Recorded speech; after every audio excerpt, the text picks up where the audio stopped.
और अब ये सरकार के ऊपर दायित्व है, रिस्पॉन्सिबिलिटी है कि वो एम्प्लॉयज को किस तरह देखें, क्योंकि हम छोटे एम्प्लॉयज हैं, हम पावर कॉरिडोर्स में नहीं है, हम पावरलेस है। इसलिए आप सरकार का कर्तव्य है कि वो क्या करेगी एम्प्लॉयज के साथ। ये तस्वीरें हैं कश्मीरी पंडित कर्मचारियों की, जो पिछले 310 दिन से धरनारत थे। इनकी मांग थी कि इन्हें कश्मीर से रिलोकेट कर जम्मू में तैनात किया जाए, लेकिन प्रशासन ने इनकी मांग नहीं मानी और कर्मचारियों ने प्रशासन के सामने आत्मसमर्पण कर दिया। बोला कि हम अपनी कोशिश में कामयाब नहीं हो सके, इसलिए साथियों से माफी मांगते हैं।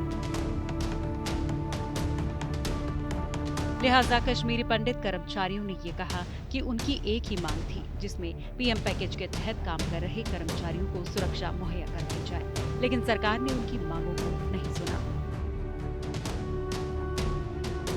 देखो, पिछले 300 दिन से हमने यहाँ प्रोटेस्ट चलाया और ये प्रोटेस्ट में बड़ी चीजें हुई हैं।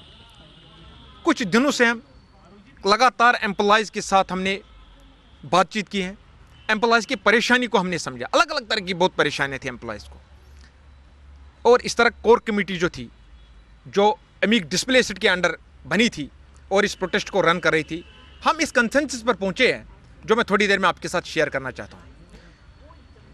300 दिन तक प्रोटेस्ट हमने चलाया यहाँ, और हमारी एक ही डिमांड रही, वो डिमांड रही पीएम पैकेज एम्प्लॉयज के लाइव्स की को प्रोटेक्ट करने की, और हमारी डिमांड रही रिलोकेशन, अटैचमेंट और डिप्लॉयमेंट की, जो हमें लगता था कि हमारी लाइव्स जो है इसी से प्रोटेक्ट होती हैं, वो हमारी रिस्क को अवॉइड कर रही है।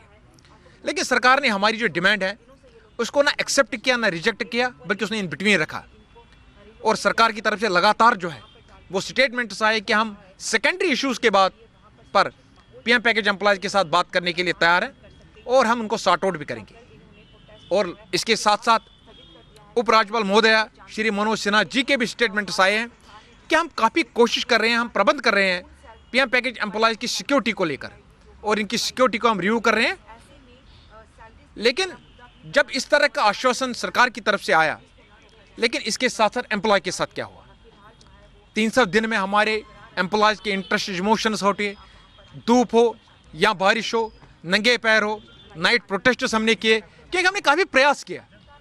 तो लेकिन जो मेन डिमांड एम्प्लॉयज़ की थी वो एड्रेस नहीं है। उसके लिए हम एम्प्लॉयज़ से भी जो है माफ़ी चाहते हैं कि जो हमने कर्तव्य दिया था, शायद हम उसको फुलफिल करने में कामयाब नहीं हुए। और आज हम संक्षेप में यही कहूँगा कि यूटी एडमिनिस्ट्रेशन के सामने आत्मसमर्पण कर रहे हैं। We are surrendering before the UT administration, और अब ये सरकार के ऊपर दायित्व है, रिस्पॉन्सिबिलिटी है कि वो एम्प्लॉयज़ को किस तरह देखें, क्योंकि हम छोटे एम्प्लॉयज़ हैं, हम पावर कॉरिडोर्स में नहीं है, हम पावरलेस है।